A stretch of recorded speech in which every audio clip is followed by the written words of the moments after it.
tashar kundin shahara. Gwamnatin jihar Kano da ke arewacin Najeriya ta tabbatar da cewa ranar Lahadi 7 ga watan Maris za a shirya muƙabala tsakanin Sheikh Abdul Jabbar Kabara da malaman jihar. Kwamishinan harkokin addini Dr. Muhammad Tahir ne ya tabbatar da shafin BBC batun saka ranar, inda ya ce za a gudanar da zaman da karfe 9 na safiyar Lahadin.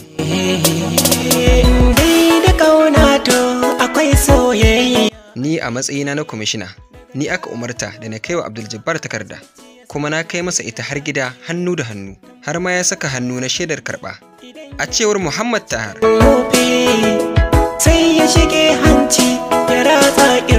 kwamishinan ya ce sauran malamai waɗanda suka rubuta takardar ƙorafi da murya ɗaya za su bayyana sunayen malaman da za su fafata da Abdul Jabbar zuwa ranar Laraba.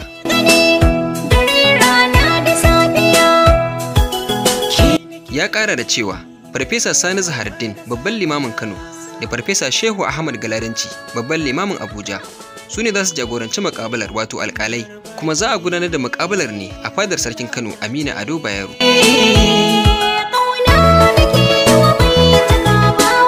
Gwamna Ganduje ya yadda a yi taron muƙabalar ne biyo bayan kiran da Abdul Jabbar ya yi na cewa a yi masa adalci, kamar yadda Muhammad Garba ya sanar.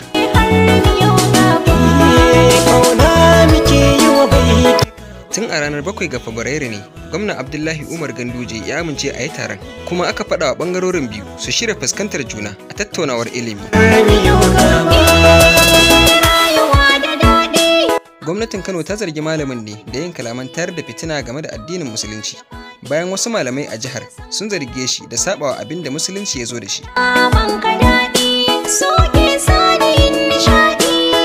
Wata sanarwa da kwamishinan yaɗa labarai Muhammad Garba ya fitar ranar 7 ga Fabrairu ta bayyana yadda muƙabalar za ta gudana. An baiwa waɗanda za su fafata a muhawarar mako 2 domin su tattara bayanai da maudu'an da za su tattauna a kai, a cewar gwamnatin Kano. An amince cewa dukkanin ƙungiyoyin addinai za su turo wakilansu yayin muƙabalar, sannan za a gayyaci wasu manyan malamai daga wajen Kano domin su shaida. Haka zalika, Gwamna Ganduje ya amince a yada muhawarar kai tsaye a gidajen rediyo na jihar da na kasashen waje. Gwamnan ya yi kira ga mazauna jihar da su kwantar da hankali a lokacin da kuma bayan muƙabalar.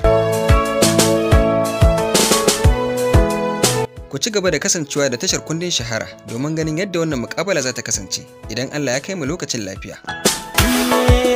Ku danna subscribe a tashar kundin shahara. Mun gode.